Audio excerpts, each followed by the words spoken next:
There are occasions where the 3x2 format of digital cameras doesn't suit the scene, or where the widest view your lens can deliver just isn't enough. If you want to include more of a scene to the left and right, turning the camera and shooting multiple frames to later stitch as panorama might be necessary. The same is possible in vertical direction. In this short tutorial, I will show you a use case for the latter. Imagine you have a great foreground and you have to tilt your camera slightly forward to include enough of it in the photo. On the other hand, you might also have a beautiful sky, which, through the forward tilt, might be cut off a bit too much. If it's not possible to photograph any wider, there's a very simple solution which doesn't involve much effort, neither during the shoot nor during post-processing. For such situations, I will first shoot the scene for the foreground, including part of the sky. The more sky I have in this photo, the better, but I really don't need to compromise on the foreground as long as I have roughly a fifth of the photo filled with sky. Then I tilt the camera upwards to include more of the sky, and with the exact same settings as in the first photo, I capture another one. I don't need to worry about turning the camera around the nodal point here. I just point upwards with the ball head I'm using.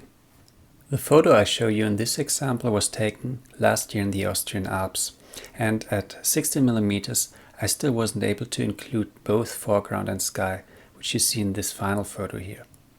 The foreground with this beautiful alpine meadow and the rocks was very important for me to serve as an entrance for the viewer, where you could imagine himself standing, but the clouds were equally important.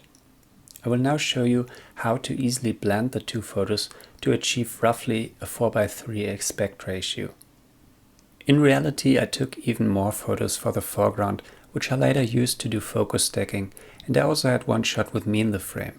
But the principle after the focus stacking and blending for the foreground is the same as I show you now. So here I have already loaded both frames into layers in the same Photoshop file. The first thing I'll now do is to extend the canvas, and I'll just use the crop tool and pull a bit upwards. I just leave enough space to the top here. And after I did this, I will take the sky photo, put it to the top, and reduce the opacity of it a bit. So I now see the layer beneath.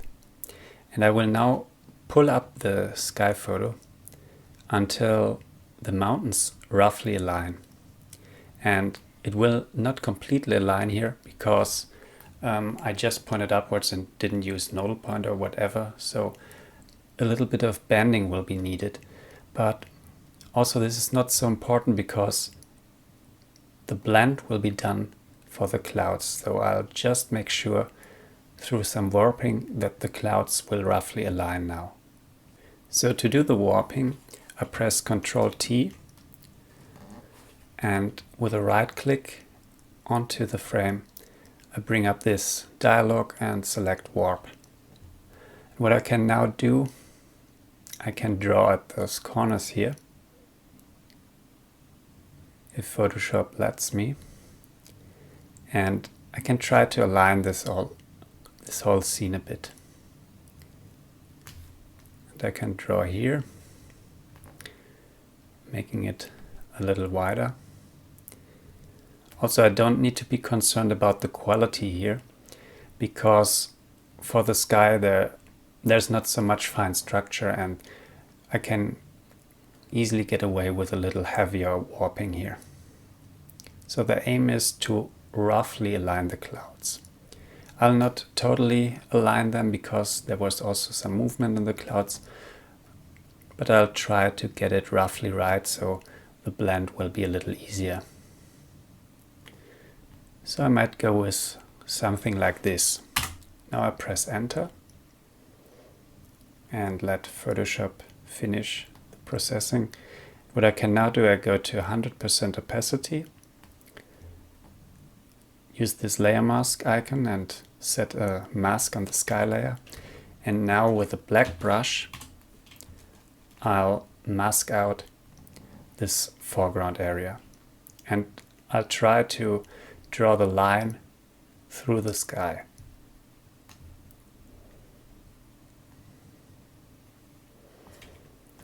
And I'm using a soft brush here to make the blend easier. And here I have to be careful because now I already drew a bit above the area where the foreground frame already ends. So I'll use white and draw this back. So here on this side I'll make sure to include this cloud from the sky. And in the middle there's a bit of a compromise. But it's especially easy to have the blend in this area here, where there's just some flat sky and not much of a cloud.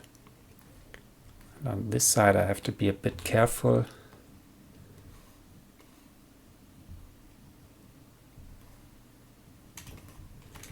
To get away with the blend. Okay, so after I have this line, let's get into the mask. It's easy, I just press Alt, get into the mask, and now the 100%, I just fill up this lower area. Oops, what did I do? Okay, should use black. So I fill up this whole area here. And now have a last close look at the blend to see if everything's right. I have to be especially careful with the mountains, which I want completely from the foreground layer. And let's go with a little lower opacity. Okay, and this is it. What I now do, I would crop this a bit.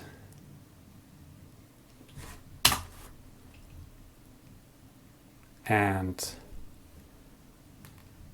I did a little bit more because now I have all those beautiful clouds, but for my taste it's a little bit too much of a sky. And if you look at the final image, I shrink down the sky a bit, and that's a technique I often use. So first I want to have as much of the clouds in the sky as I need, so to have a good finish here. And then I can just select, or let's first merge down this layer, Control Alt Shift E. And now I use the rectangular selection tool and select just above the mountains, press Control T. And now I shrink down the sky a bit to give the image another aspect ratio. And now I can crop down once more. And this is now roughly what I did for the final photo. The reason why this was so easy is that I just had to worry about blending the sky and didn't have to include the mountains in the blend. This is something to look out for during the shoot, making sure to include enough sky above the highest mountain to make the blend with the sky photo easy. And if you don't have any mountains, it will be even easier. And by the way, if you're interested in my workflow and how I create photos like in the final version of this one, you can head to my homepage and check out the tutorial site where you'll find my complete workflow.